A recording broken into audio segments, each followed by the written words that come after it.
A spoiled young man humiliated an old waitress in a quiet diner, thinking money could bury the moment before anyone dared to answer it. A You need to former pay your Navy bill right SEAL now. sat only a few feet away with his German I told shepherd. you, I don't have the money. But what froze his blood was not the boy's cruelty, because the dog was staring past the insult, locked on a silent man in the corner who watched everything through the window's reflection.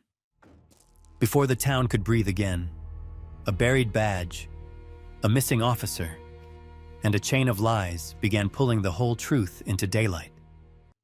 What looked like one act of disrespect was only the first crack in a dark system built on fear, power, and the cost of staying quiet. And when the rich boy finally understood he was never in control, he had to choose between protecting his name and saving what was left of his soul. Before we begin, tell me where you're watching from or share your thoughts after the story.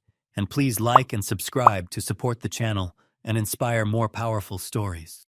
White Hollow Bay woke beneath a thin, crystalline light, the kind that made the world look clean even when it wasn't. The lake stretched out like shattered glass, each ripple catching the morning sun and throwing at Punk in sharp, fractured reflections. Pine trees stood along the shore, tall and unmoving, their dark silhouettes cutting into the pale sky. It was a place that looked untouched. It wasn't. Darren Crow noticed that the moment he stepped out of his truck. At 43, he moved like a man who had learned to conserve motion.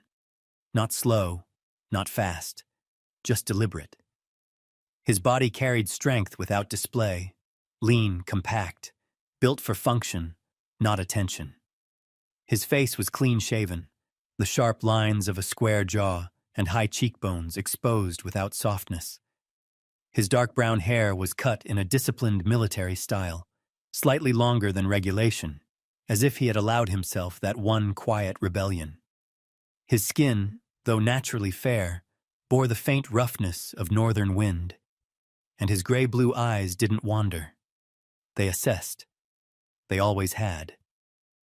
The worn olive-gray tactical shirt clung naturally to his frame, its fabric softened by years of use, faint fraying at the cuffs and shoulders telling a story no one needed explained.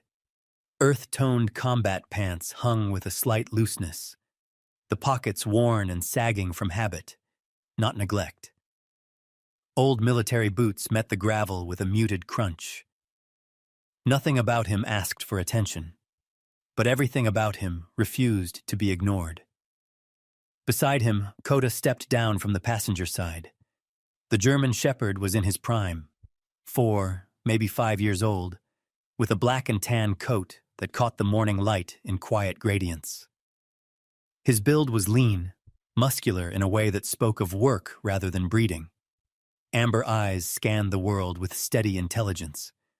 His ears stood upright, not tense, not relaxed, ready.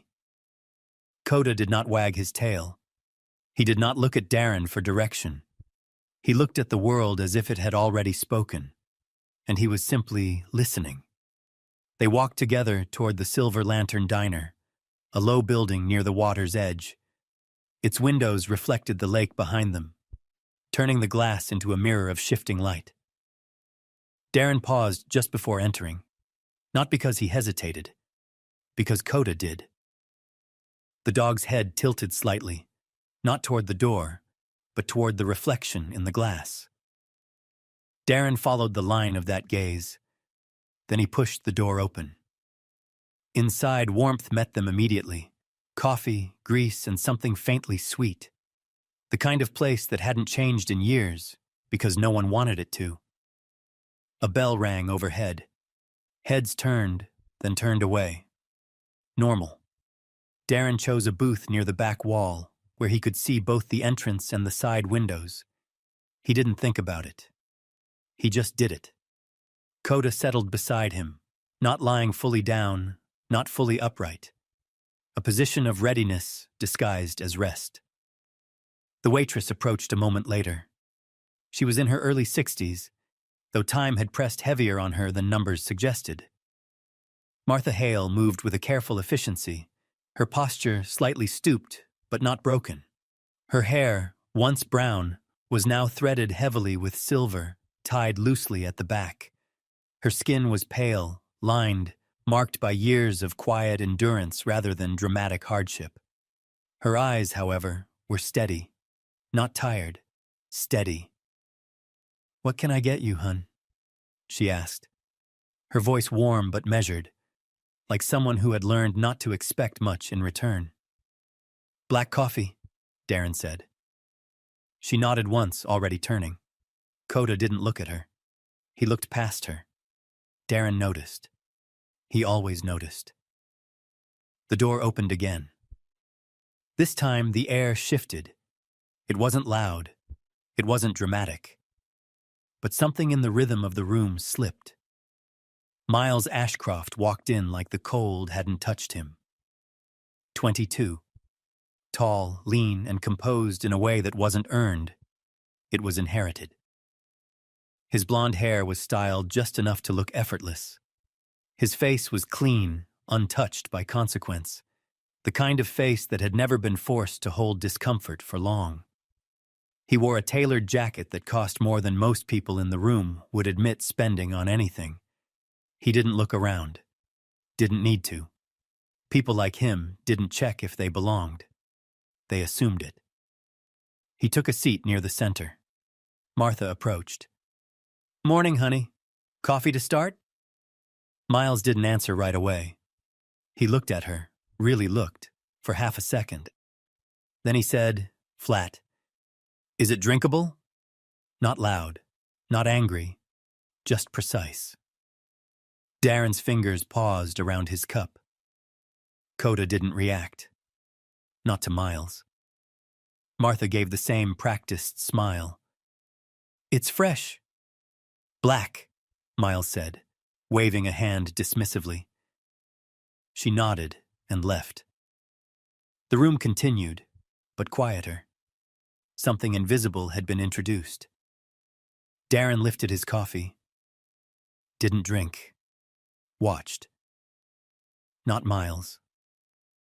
Never Miles. Coda's ears shifted, just slightly. Darren followed that signal and saw him. The man in the corner. Mid-50s, maybe older, though it was hard to tell. His build was average but not soft, controlled. He wore a dark jacket, plain, unremarkable, the kind chosen specifically to be forgotten. His hair was cut short, graying at the temples. His face held no defining features, nothing memorable, except his stillness. He wasn't eating. There was a plate in front of him, untouched. He wasn't looking directly at anything. But his eyes moved, through reflections. Window, door, counter, Darren, then away. The man's left hand rested near the table edge. There it was, a detail most wouldn't notice, a faint callus along the base of the index finger, not from tools, from repetition, from grip, from something shaped like metal and consequence. Coda stood, not abruptly, not aggressively, just stood.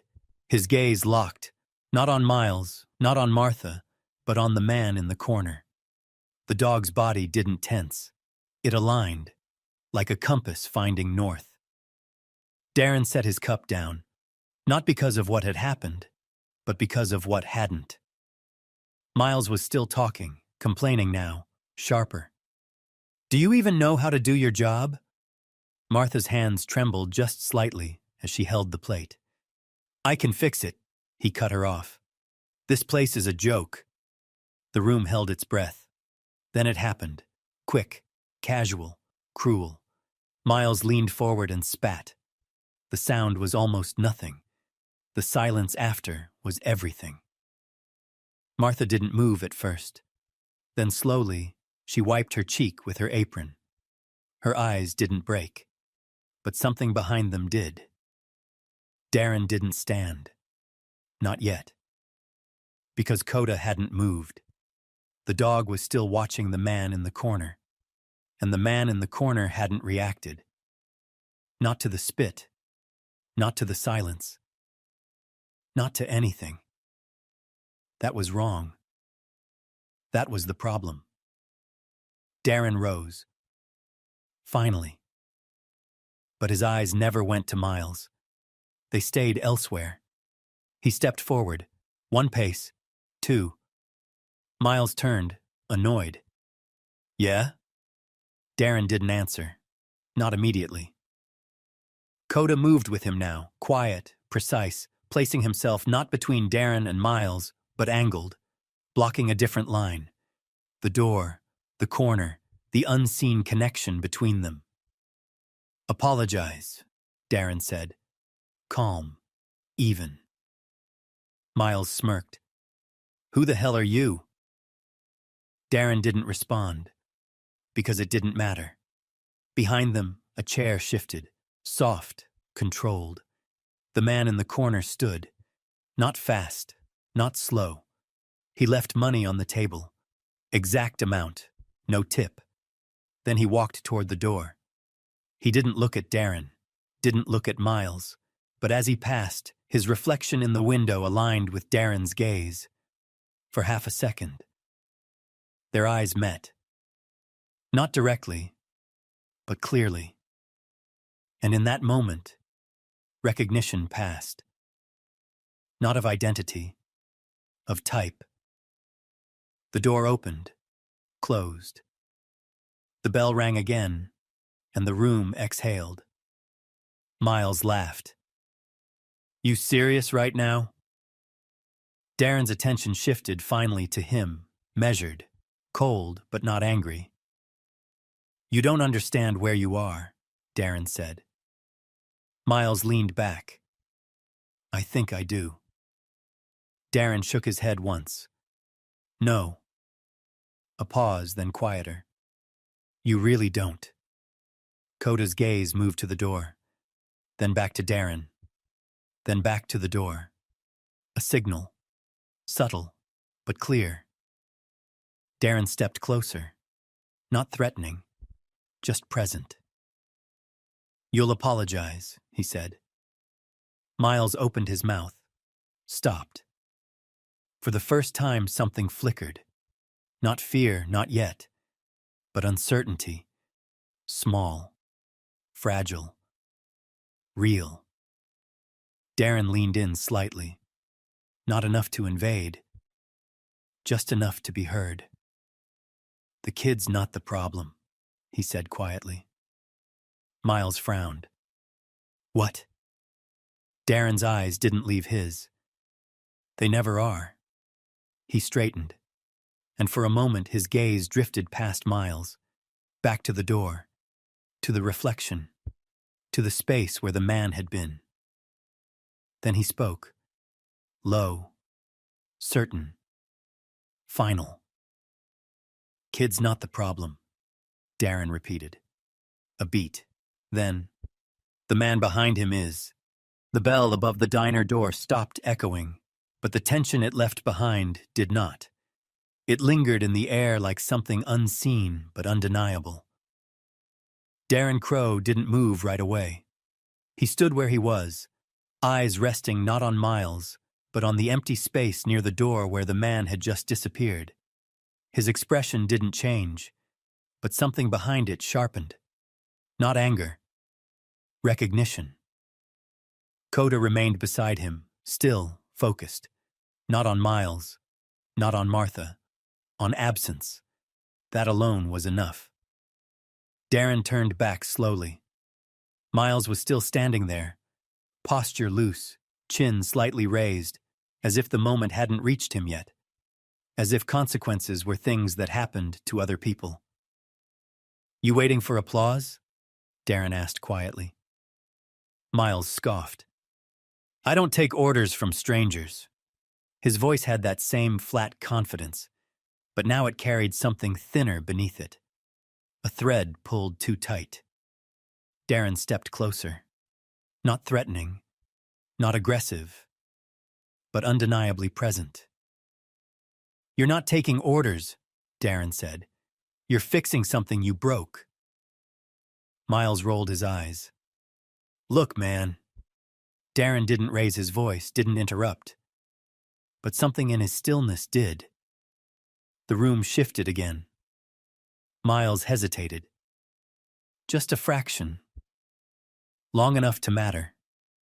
Behind the counter, Martha stood frozen, one hand gripping the edge, the other still holding the cloth she hadn't realized she'd stopped using. Her breathing had steadied, but her shoulders hadn't dropped yet. People like her didn't relax quickly, not after years of learning what came next. Darren glanced at her briefly, then back to Miles. "You don't walk out of this like it didn't happen," he said. Miles laughed, a little louder this time. Too loud. "And what are you going to do about it?" Darren didn't answer, because the answer wasn't the point, and Miles knew it. That was the problem.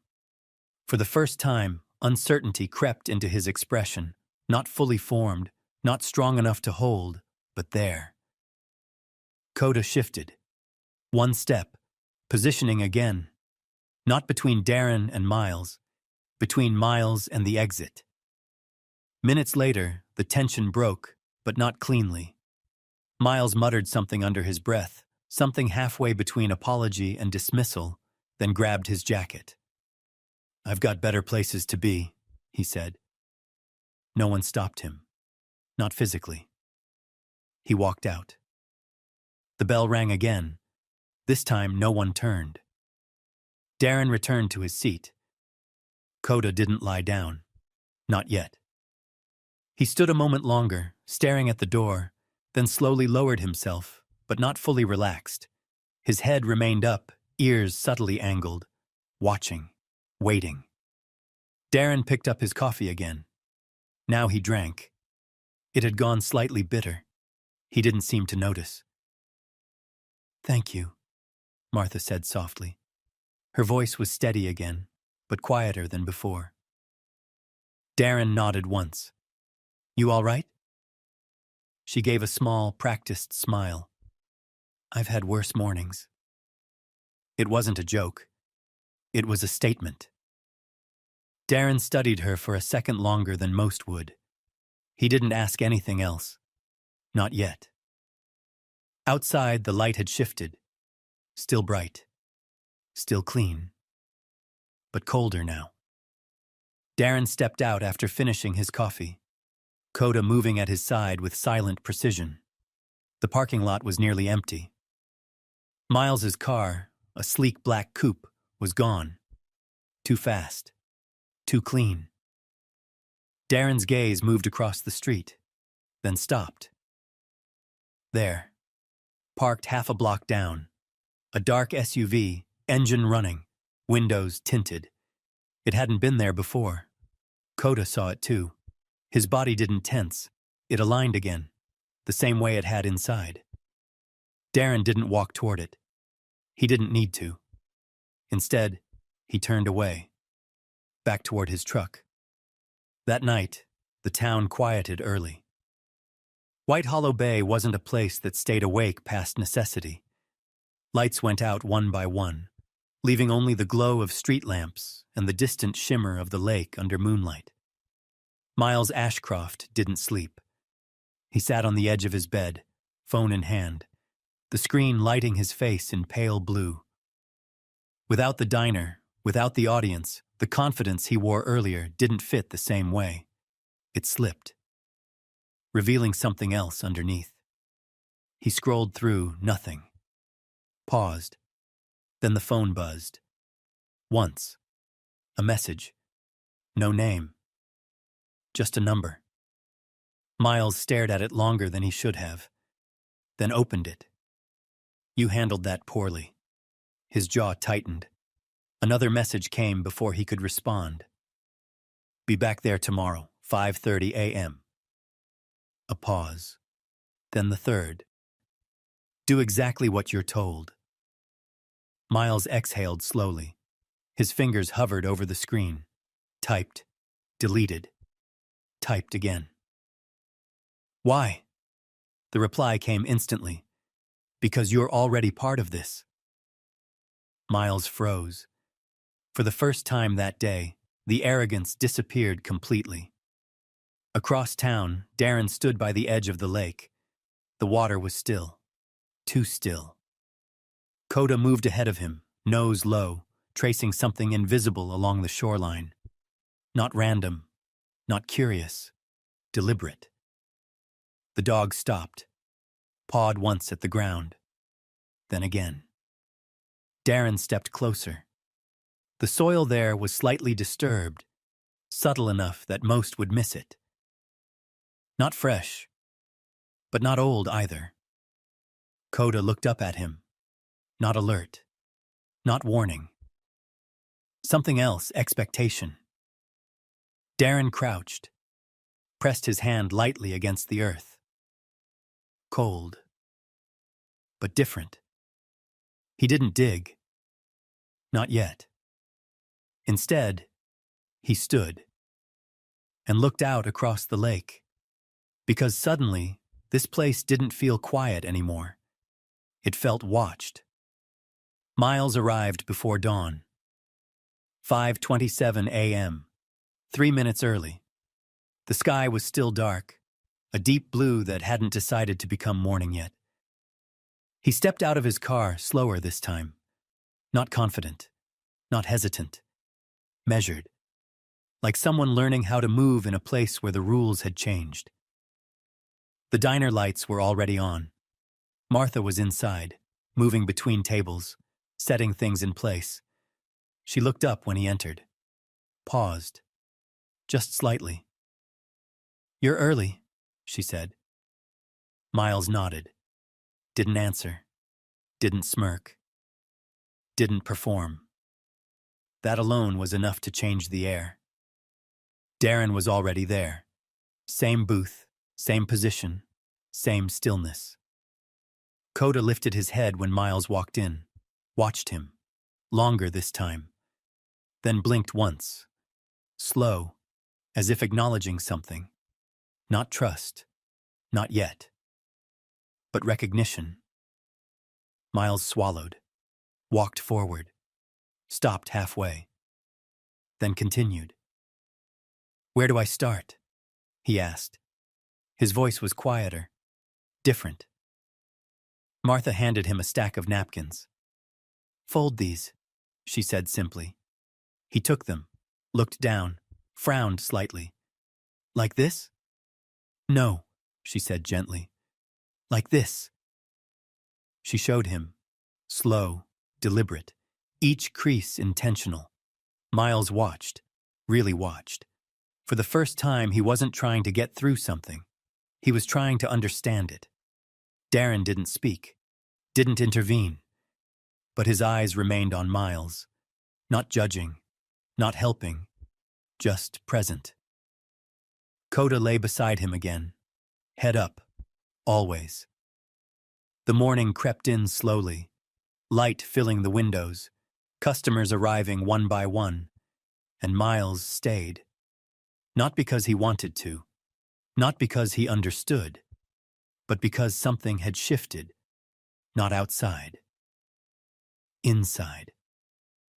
As the sun finally broke over the lake, Darren stood. Left money on the table. Exact. No excess. He walked past Miles without stopping, but as he reached the door, he spoke. Quiet. Just enough. "You're not here because of me," Darren said. Miles looked up, confused. Darren didn't turn around. "You're here because someone else needs you to be." A pause, then, "Figure out who that is."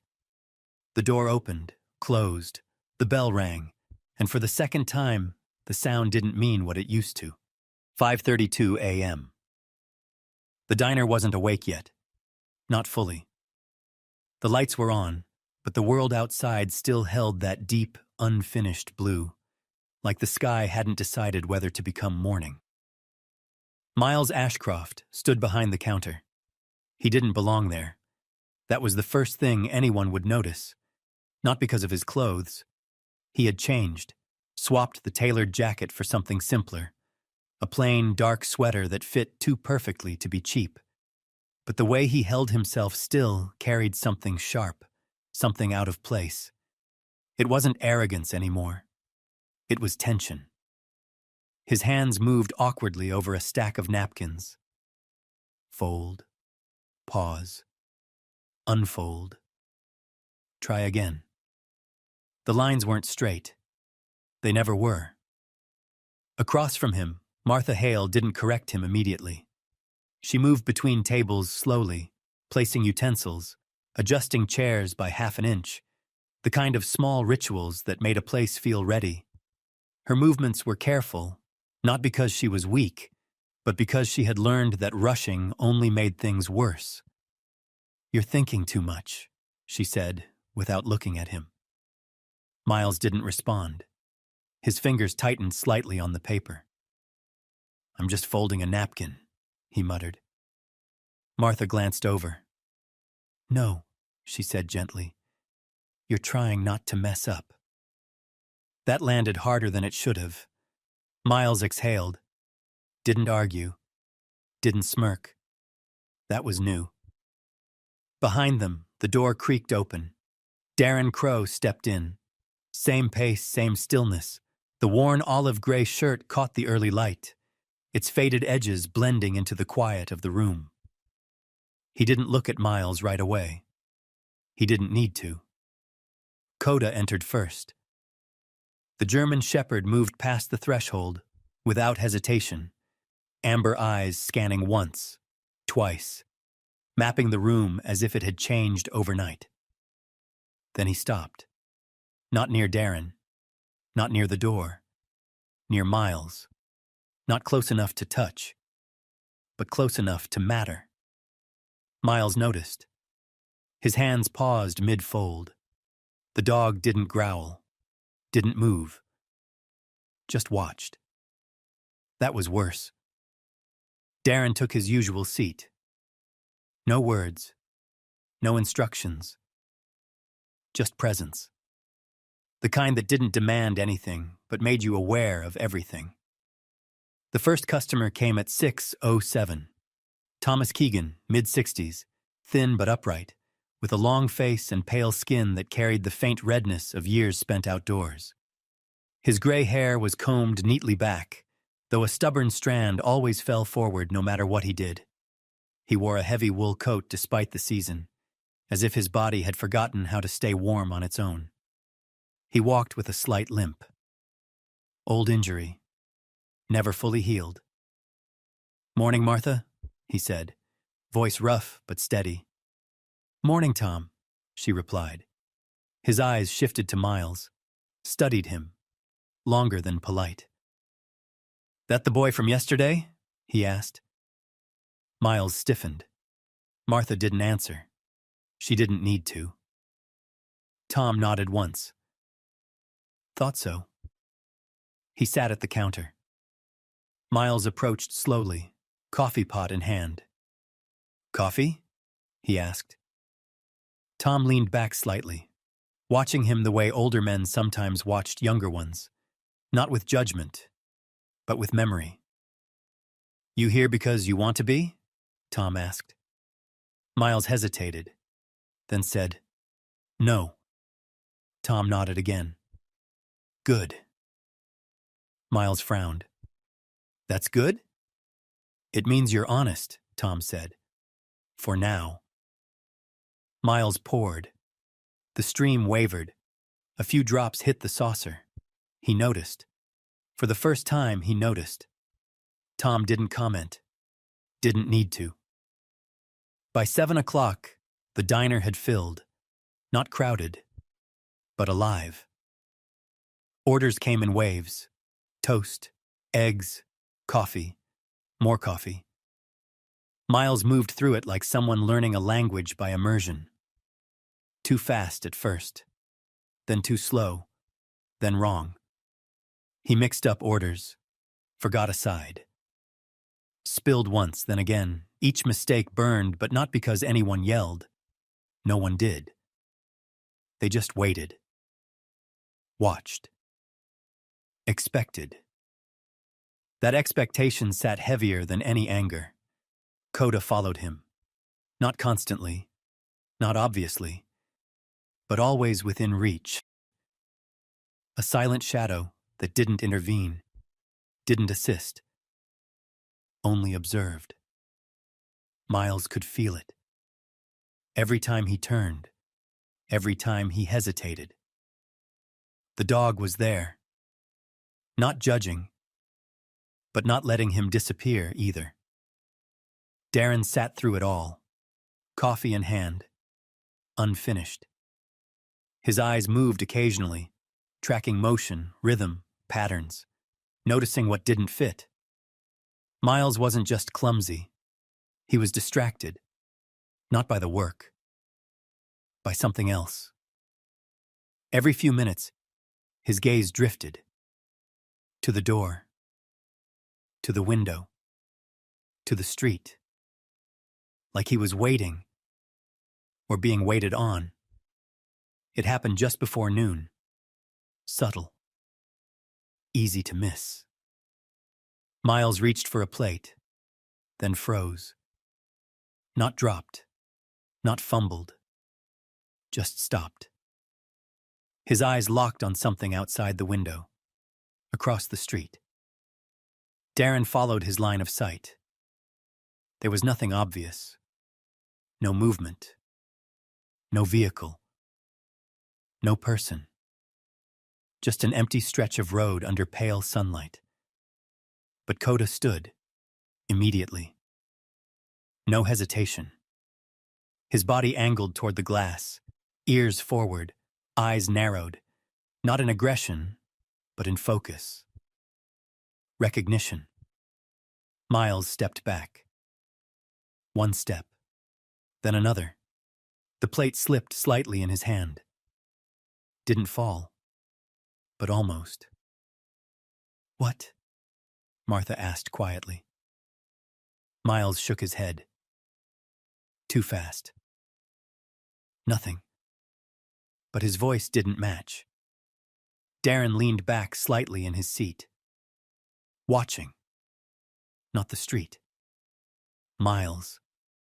Because whatever was out there had already reached him. The moment passed, or at least, it pretended to. The diner returned to its rhythm. Orders.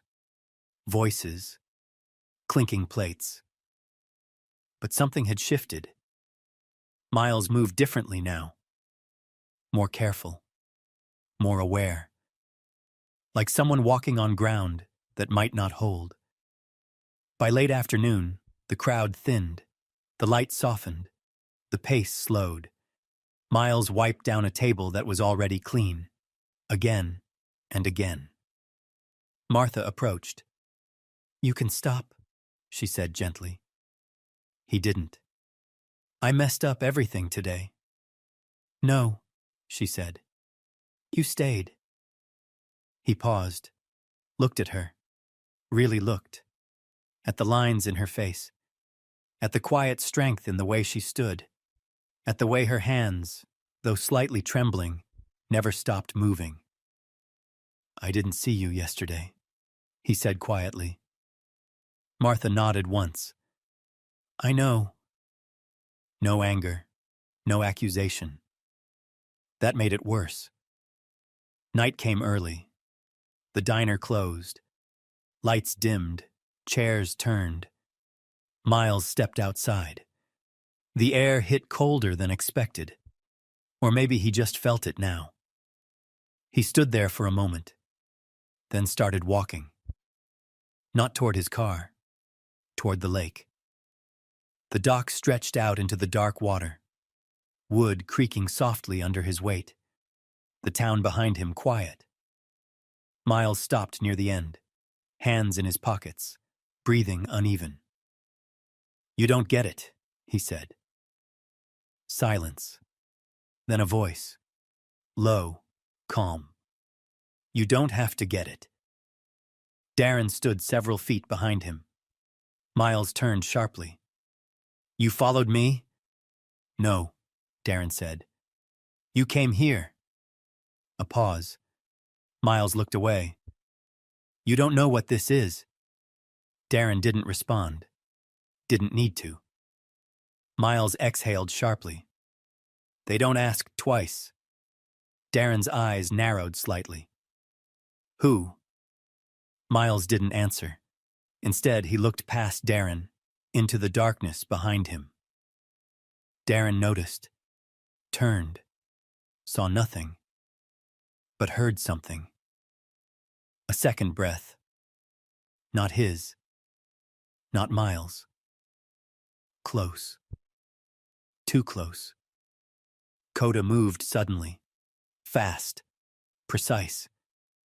He stepped past Darren, nose low, tracking something along the edge of the dock, then down toward the shoreline. Miles didn't follow. He couldn't. Darren did.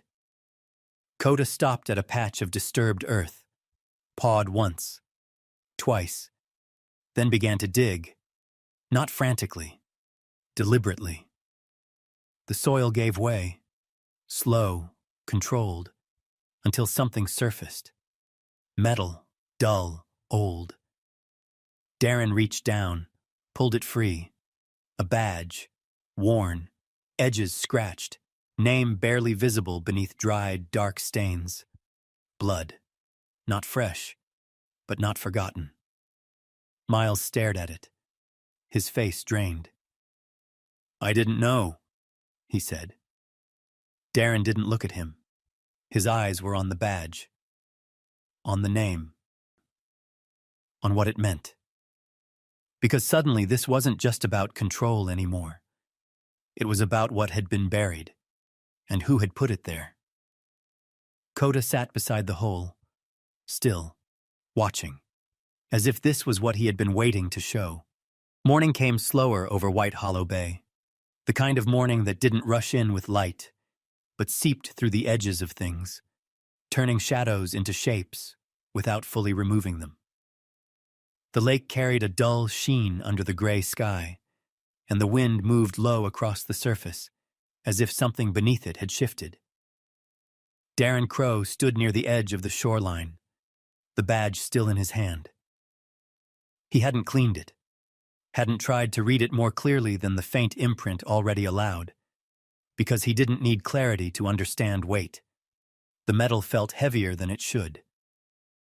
Coda stood beside him, unmoving, not restless, not curious, still, as if the discovery wasn't a surprise, as if it was confirmation. Darren turned the badge slightly, catching what little light there was. The name was barely legible, but it was enough. Nolan Pierce. Darren exhaled slowly. The name meant nothing to him, but the way it had been buried, that meant everything. Behind him, Miles stood several feet back, not closer, not leaving. His hands hung at his sides, fingers slightly curled, like he didn't know what to do with them anymore. "I didn't know," he repeated quietly. Darren didn't respond, because the words didn't matter. Not yet. Instead, he slipped the badge into his pocket and turned. "Go home," he said. Miles looked up. For a moment it seemed like he might argue. He didn't. "Yeah," he said, but he didn't move. Darren watched him for a second longer than necessary, then walked past him. Coda followed. Miles remained where he was, alone. For the first time, truly alone. The diner felt different that morning, not because anything had changed, because something had been uncovered, and once something surfaced, even partially, it changed the way everything was seen. Martha was already working when Darren entered. Her movements were the same, careful, measured. But there was something else now. A hesitation in the way she placed things, a pause before she spoke. Darren took his usual seat. Coda settled beside him, head up, eyes alert, always. Martha approached. "Coffee?" she asked. Darren nodded. She poured. The silence stretched between them longer than usual. Then, "You found something," she said. Not a question. Darren met her gaze. Didn't answer right away. He reached into his pocket, set the badge on the counter between them. Martha didn't touch it, didn't lean closer. She just looked, and something in her expression shifted. Not shock, not confusion. Recognition. Deep. Unwanted. Slow. Her hand trembled slightly. She steadied it against the counter. "You shouldn't have that," she said softly. Darren tilted his head slightly. "Why?" Martha's eyes didn't leave the badge. "Because things like that don't stay buried by accident." Darren leaned back slightly. And yet, it was. A pause. Martha closed her eyes briefly. Not long, just enough. When she opened them again, something had changed. Not fear, decision. "I knew him," she said. The words came quietly, but they landed heavier than anything else she had said since Darren arrived in town. Darren didn't interrupt, didn't ask. He waited. Because people like Martha didn't speak until they were ready. And when they did, it mattered. "He used to come here," she continued. "Every morning, same seat, same order, never late." Her voice softened slightly. Didn't talk much, but when he did, he listened more than he spoke. Darren watched her carefully. And then? Martha inhaled, slow, controlled. Then one day, he didn't come back. Miles arrived later than usual. Not late, but not early either. His movements were quieter now, less certain. He stepped inside and paused briefly when he saw Darren already there. Then he looked at Martha. Something passed between them, unspoken, but understood.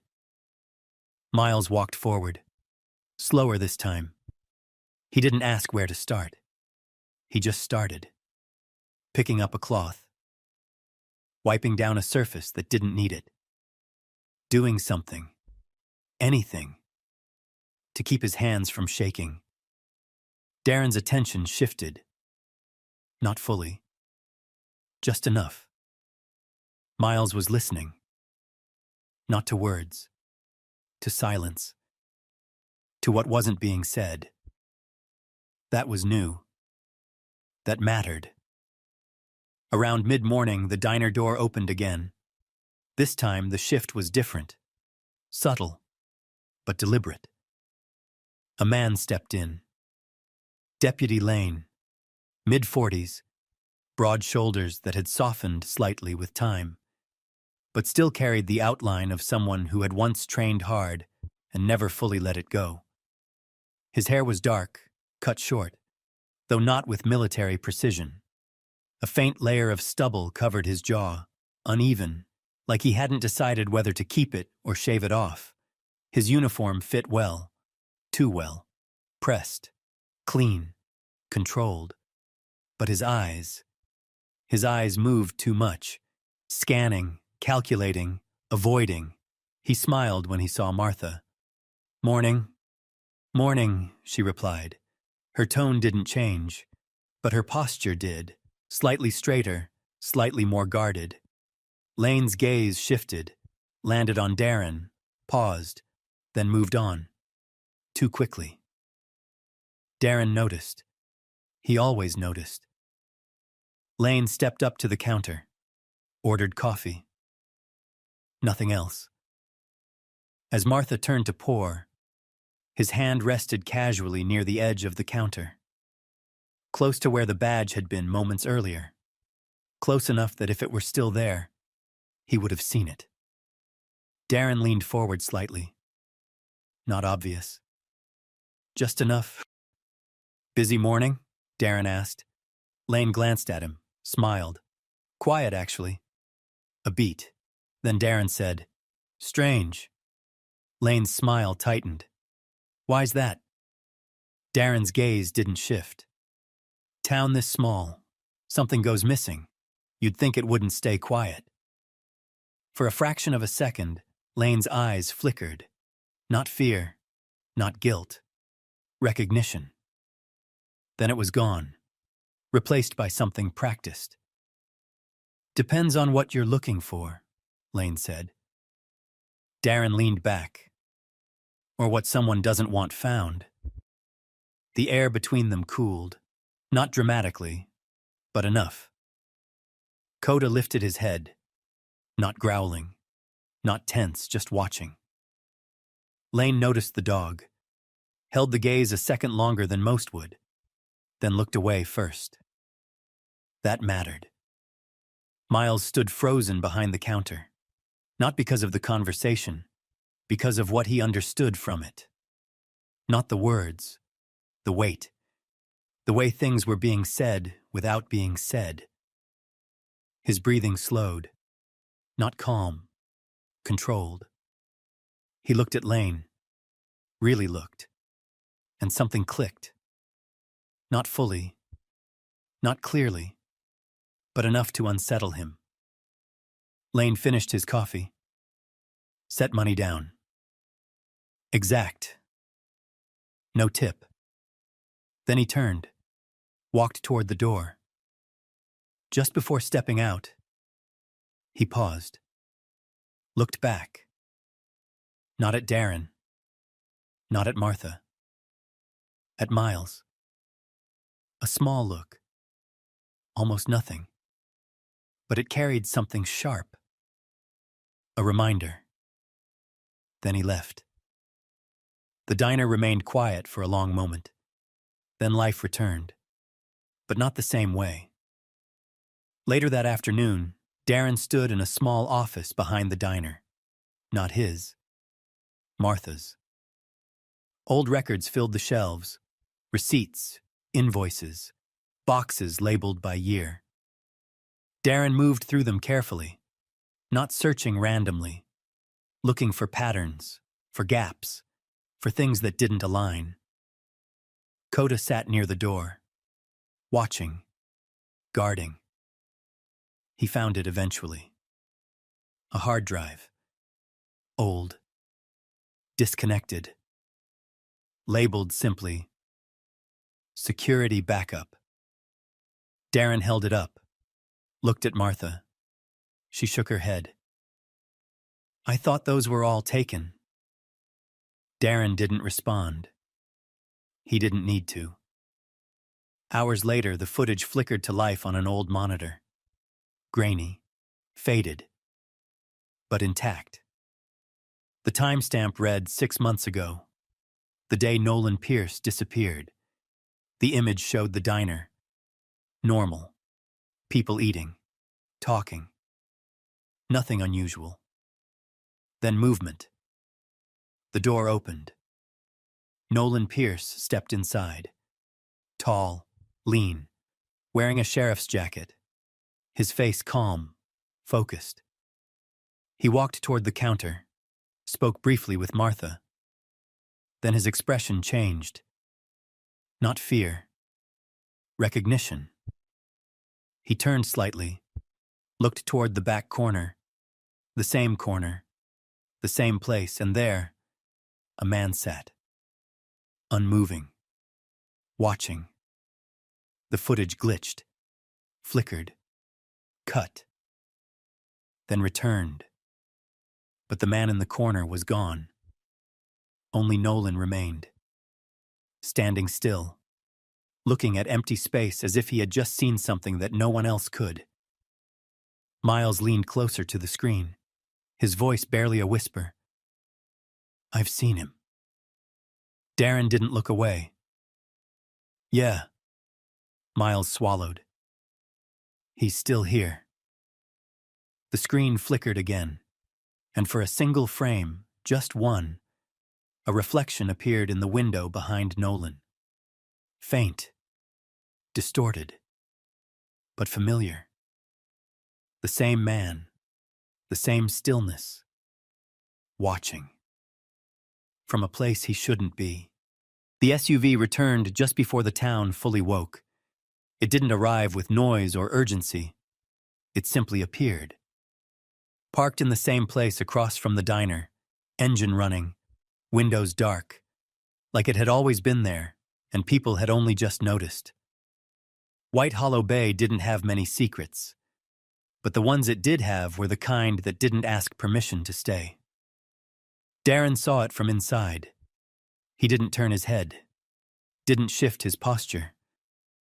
But his eyes caught the reflection in the diner window, the shape, the position, the stillness of something that didn't belong. Coda noticed first. The dog's ears lifted slightly, not fully alert, but tuned. His gaze moved, not directly to the vehicle, but to the angles around it, the negative space where something might step out. That was how Coda worked. Not by reacting, by anticipating. Miles stood behind the counter. His hands were steady. Too steady. He hadn't made a mistake yet that morning. Not one. That alone told Darren everything. Because people didn't improve overnight. They adapted under pressure. And Miles wasn't working. He was managing something. Inside himself. Outside himself. It was hard to tell which. The door opened. No bell this time. Just the quiet shift of air. A man stepped in. Ethan Rourke, late 30s, tall, broad in a controlled way, like his strength had been shaped for purpose, not display. His posture was straight without effort, shoulders level, head slightly tilted forward, not aggressive, but attentive. His hair was dark, cut short, clean at the edges, no beard. His face carried sharp lines, not harsh, but defined, with a calm that felt deliberate. His skin was pale with a faint tone of someone who had spent years outdoors, but never carelessly. His eyes were the only thing that didn't match the rest. They didn't wander. They selected, measured, filed away. He wore a dark coat, tailored but not flashy, something that blended into any environment while still holding structure. His boots were clean, too clean. Ethan didn't rush, didn't look around like a stranger. He walked in like a man returning to a place he had already mapped. Miles saw him, and everything inside him tightened, not visibly, not to anyone else. But Darren saw it, because Darren had seen that reaction before, in men who had been conditioned, controlled, broken without ever being touched. Ethan didn't acknowledge Darren, didn't acknowledge Coda. He walked straight to the counter, stopped, looked at Miles, not up, not down, straight. "You're early," Ethan said. His voice was low, even, controlled. Miles swallowed. "Yeah, that's good." Ethan nodded once as if confirming something already decided. Martha stood a few feet away, watching, not interfering. Her hands rested lightly on the edge of the counter, but the tension in her fingers betrayed the stillness she tried to hold. "Coffee?" she asked. Ethan glanced at her. A brief, polite smile. "Yes, ma'am." It was perfect, too perfect. The kind of politeness that didn't come from warmth. It came from discipline. Darren leaned back slightly in his seat. Watching. Not stepping in, not yet. Because this was not his fight. Not at this moment. This was something else. Something internal. Something that couldn't be forced. Coda remained still beside him. But his eyes were on Ethan now. Not aggressive. Not defensive. Focused. Like recognizing something familiar. Ethan took his coffee. Didn't drink it immediately. He turned slightly, positioning himself just enough that he could see both Miles and the rest of the room without making it obvious. Then he spoke, quietly. Only for Miles. "You're adjusting," Ethan said. Miles didn't answer. Ethan continued. That's expected. A pause, then. Improvement is part of the process. Miles clenched his jaw slightly. What process? He asked. Ethan looked at him. Not annoyed, not surprised, just aware. You're not asking the right question, Ethan said. Miles frowned. Then what should I be asking? Ethan leaned in slightly. Not enough for anyone else to notice. Just enough for the words to land exactly where they needed to. You should be asking how long you've already been part of this. Miles froze. Not physically, but inside. Because something in those words, something quiet and precise, slipped past his defenses. Not a threat, not a warning, a realization. One that didn't arrive all at once. But once it started, it didn't stop. Darren watched the exchange without looking like he was watching. His fingers rested loosely around his cup, unmoved. But his mind was working, fast. Ethan wasn't here to intimidate. He was here to reinforce, to remind, to keep something in place without ever touching it. That was more dangerous. Because it meant the control had already been established, long before Darren stepped into town. Miles stepped back slightly, not retreating, just creating space. I didn't agree to anything, he said. Ethan tilted his head. You don't have to agree, he replied. That's the beauty of it. Miles shook his head. No, that's not. You showed up, Ethan interrupted gently. That was enough. Silence followed. Not heavy, not loud, but final. Coda stood. This time, it was different. Not sudden, not sharp, but deliberate. He moved toward Miles, slowly, measured. He stopped beside him, not in front, not blocking, beside. Ethan's eyes flicked down briefly. Not startled, not concerned. Interested. That was the word. Interested. Miles felt it. The shift. Not from Ethan, from the dog. He looked down, met Coda's gaze, amber eyes, steady, unblinking. There was no judgment there. No expectation. Just presence. And somehow, that was harder to face than anything Ethan had said.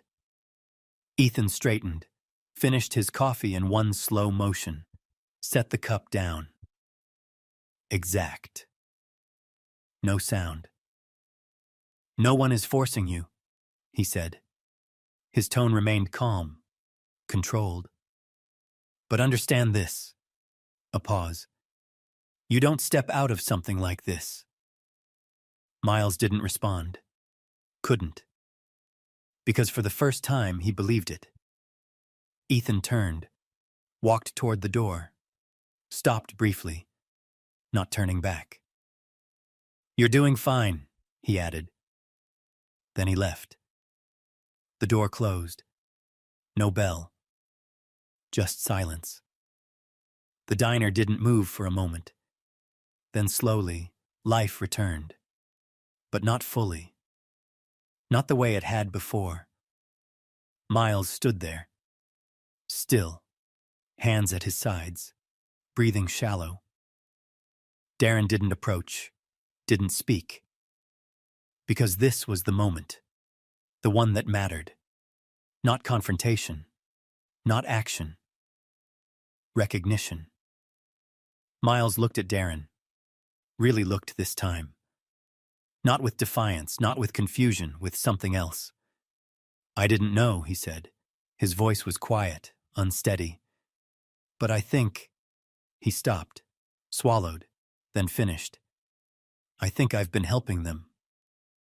Darren didn't answer. Coda stepped closer. Just one step.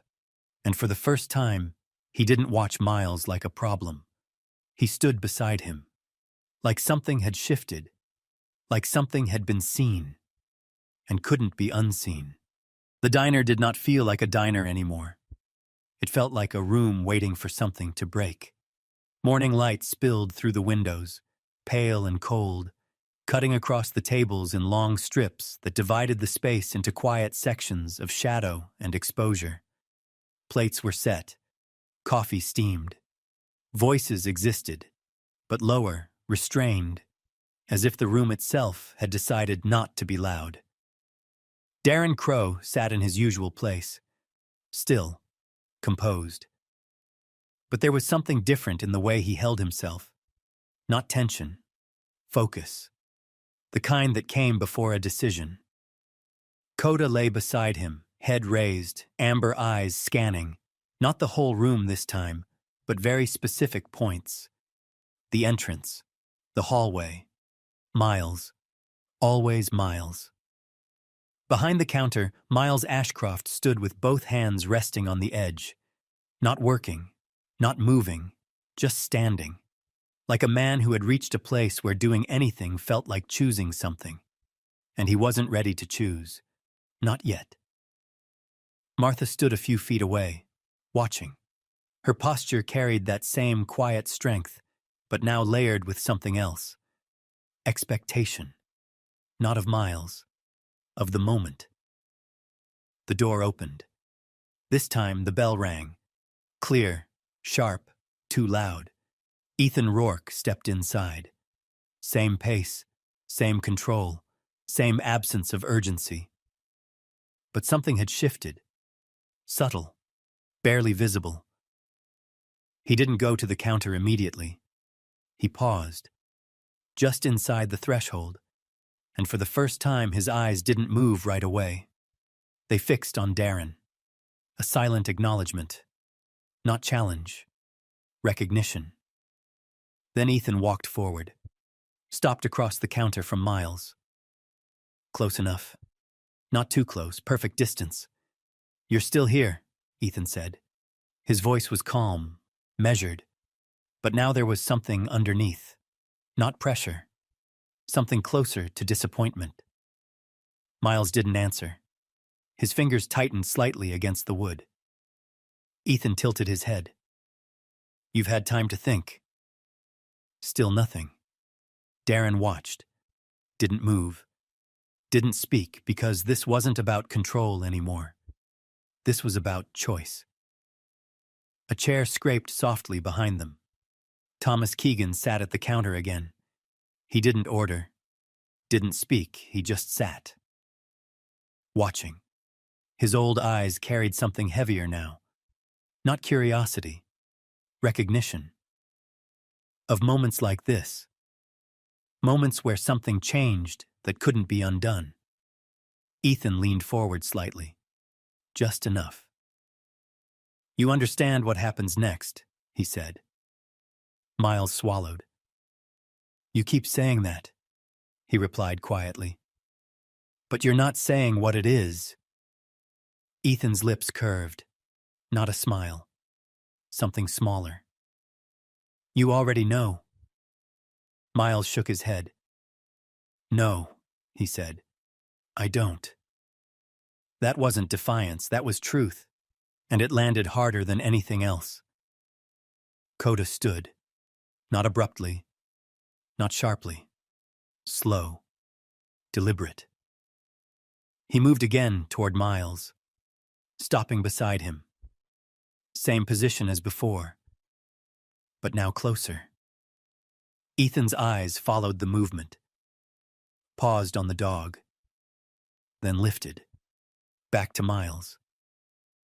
Interesting, Ethan said softly. He didn't elaborate. Didn't need to. Darren finally spoke, not loudly, not forcefully, but the room shifted the moment he did. You're not a victim, Darren said. Miles flinched, not visibly, but internally. Darren's gaze held him, steady, unmoving. You saw things, Darren continued. You didn't stop them. Miles's breath caught. Ethan didn't interrupt, didn't react. Because this was something he couldn't control. Not directly. Darren leaned forward slightly. Just enough. You think you're trapped, he said. But the truth is, a pause, then quieter. You're still choosing. The words didn't hit all at once. They sank, slow, deep. Miles looked down, then back up. Not at Ethan, at Darren. Because for the first time, someone wasn't telling him what to do. They were telling him what he had already done. The silence stretched. Longer this time. Thicker. Not empty. Full. Miles's hands trembled slightly. He clenched them, tried to steady them, failed. I didn't know, he said. His voice broke just slightly. I didn't know what they were doing. Ethan's expression didn't change. That's irrelevant, he said. Miles shook his head. No. Stronger now. That matters. Ethan studied him. Really studied him. Like reassessing something. Recalculating. Behind them, Martha took a step forward. Then stopped. Because this wasn't hers to step into. Not yet. Miles inhaled slowly. Then exhaled. And something inside him shifted. Not dramatically. Not visibly. But permanently. I saw things, he said. Quieter now. But I didn't say anything. A pause, then, I didn't stop anything. Ethan nodded once. Correct. Miles's jaw tightened. That makes me part of it. Ethan didn't answer. He didn't need to. Coda moved closer. Just enough that Miles could feel him. Not touching, but there. Present, steady, unmoving. Miles looked down, met those amber eyes again. And this time, he didn't look away. Darren leaned back, just slightly, not disengaging, allowing space because this was the point. Not confrontation, not force. Recognition. Choice. Miles stepped forward. One step, then another. He moved past the line he had been standing behind without realizing it was there. I'm done, he said. Not loud, not dramatic, but final. Ethan's expression didn't change, but something in his posture did. A fraction, a shift, like a calculation had just updated. You don't get to decide that, Ethan replied. Miles shook his head. I do. A beat. Then, I'm going to tell everything. Silence. Heavy. Complete. Then the back door opened.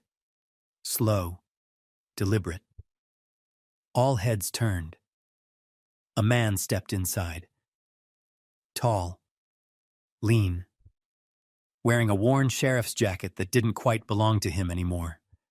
His face was older than it should have been. Not by years, by weight. His eyes scanned the room once, then stopped.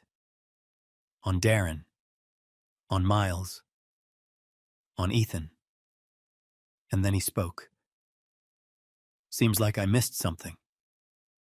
Miles stared, his voice barely a whisper.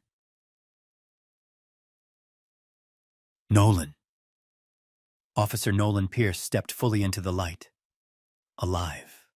The courthouse stood at the edge of White Hollow Bay like something older than the town itself. Not in age, in weight. Its stone walls carried silence differently. Not the quiet of peace, but the quiet of decisions that could not be undone once spoken aloud. Morning light filtered through tall windows, pale and unforgiving. It didn't warm the room, it revealed it. Darren Crow stood near the back. Not in uniform, not behind a badge. Just a man. But the way he held himself made space around him anyway. Coda lay at his feet, still as stone, amber eyes scanning not faces, but shifts in movement, tension, breath. The dog wasn't guarding Darren. He was reading the room. Miles Ashcroft sat near the front. No suit, no performance. Just a plain shirt, sleeves slightly rolled, the fabric creased like he hadn't thought about how he looked when he put it on. His posture was straight, not forced, earned. But his hands betrayed him. Resting on his knees, fingers pressed too tightly together, as if holding something in place that wanted to come apart. Across the room sat Victor Ashcroft, late 50s, tall, broad, a man built not just by genetics but by years of control. His silver hair was combed back precisely, each strand in place. His face clean-shaven, sharp, deliberate. His suit was immaculate, dark, tailored, every line speaking the same message. Nothing about him was accidental. But his eyes were colder than the room. Not angry, not afraid, calculating, always calculating. Beside him sat Leonard Graves, his attorney, thin, narrow, early 60s. His pale skin stretched tightly over high cheekbones, giving his face a permanent sharpness. His dark hair, streaked with gray, was slicked back with precision. His voice, when he spoke, was smooth, controlled, almost comforting.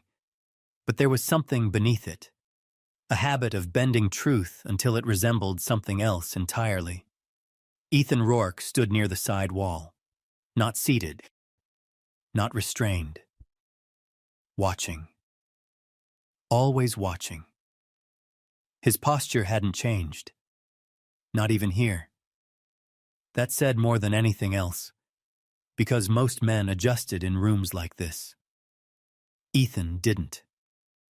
The proceedings began without drama. No raised voices, no sudden movements, just facts, documents, records. One piece placed beside another until they formed something too large to ignore. Darren stepped forward first, not as a witness, as a presence. He placed a file on the table, thin but heavy. "Financial transfers," he said. His voice was calm, even. "From the Veteran Housing Project." Leonard Graves stood, smooth. "Allegations," he corrected. Darren didn't look at him. "Evidence." The difference didn't echo. It settled. Deputy Lane sat in the witness chair, no longer controlled, no longer precise. His uniform looked the same, but it didn't fit the same way. His shoulders sagged slightly. His eyes moved more now, not scanning, searching for something that wasn't there.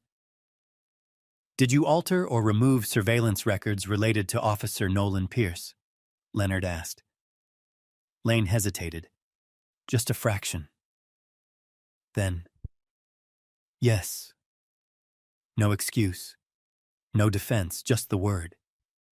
It landed heavier than denial would have. Martha sat in the back row, hands folded, still. But her eyes didn't move from the front. Not from Victor. Not from Ethan. From Nolan. Because he was there now. Alive. Standing near the side, just within the edge of the room's attention. Officer Nolan Pierce looked different in daylight. Not weaker, but worn. His frame was still tall, still structured, but the sharpness had softened. His face carried lines that hadn't been there before, not from age, but from decisions. His sheriff's jacket hung on him like something borrowed from a version of himself that no longer existed. Miles was called. He stood.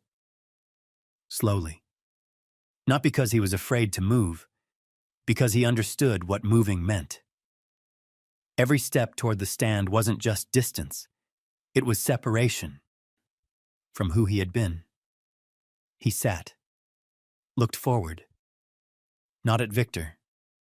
Not at Ethan. At nothing. And everything.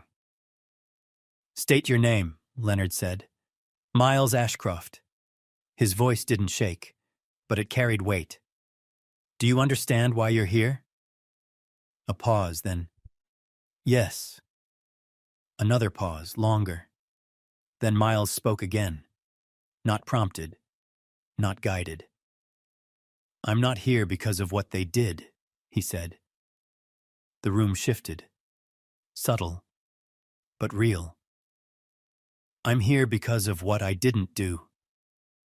Silence followed. Not empty. Full. Because for the first time, this wasn't about accusation. It was about ownership. Victor leaned forward slightly.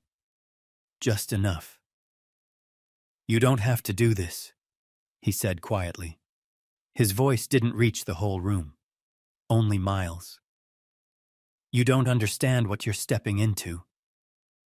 Miles looked at him. Really looked. Not as a son, not as someone seeking approval. As someone seeing clearly. I do, Miles replied. And for the first time, Victor didn't have an answer. Nolan was called next. The room changed again. Not louder, heavier. He stepped forward, each movement measured, not from discipline, but from memory. He sat, hands resting loosely, eyes steady, but tired. Officer Pierce, Leonard began, were you coerced into cooperating with this operation? Nolan didn't answer immediately. He looked at the table, then at Darren, then at Miles. Then finally, forward. Yes. The word was simple, but incomplete. And everyone knew it. Leonard leaned in. And after that? A longer pause, then Nolan said, I kept cooperating. No justification. No excuse, just truth. The room didn't react, because there was nothing to react to. Truth didn't explode. It settled. Like dust. Like weight. Like something that didn't fix anything. Victor stood when the decision came. Not dramatically. Not resisting. But not accepting either. His posture remained perfect. Controlled. Even as the cuffs were placed around his wrists. He looked at Miles as he was led past. Not angry. Not proud. Something else. Power doesn't disappear, Victor said quietly. It moves. Miles didn't respond, because he understood now. Days later, White Hollow Bay returned to something resembling normal. The diner filled again. Voices returned. Plates clattered. Life continued. But not unchanged. Darren stood outside near his truck, bag packed, ready. Coda sat beside him, still, watching the lake, the same lake, but different now. Miles stepped out, stopped a few feet away. You leaving? He asked. Darren nodded once. You staying? Miles looked back at the diner, then at the town, then back at Darren. Yeah, he said. Not confident, not certain, but honest. Darren gave a small nod, then turned, opened the truck door. Coda didn't move right away.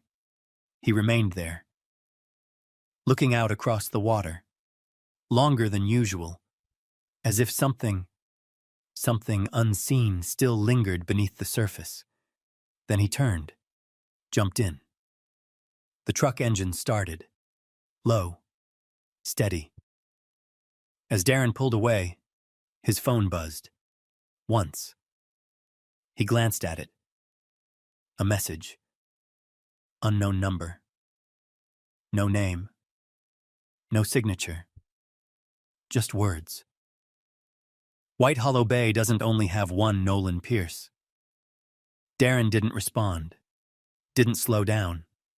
but his eyes shifted once, toward the lake in the rearview mirror, because some things, once uncovered, didn't end. They expanded. There are moments in life when truth doesn't arrive like a victory. It comes quietly, often too late to undo what has already been done. In this story, no one walks away untouched. Not the man who chose power, not the one who chose silence, and not even the one who chose to finally speak. And yet, that is where the miracle begins. Because sometimes, the greatest miracle is not that everything is fixed. It is that a heart changes before it is too late. Miles believed he was trapped, but the truth was harder than that. He was not powerless. He was choosing not to see.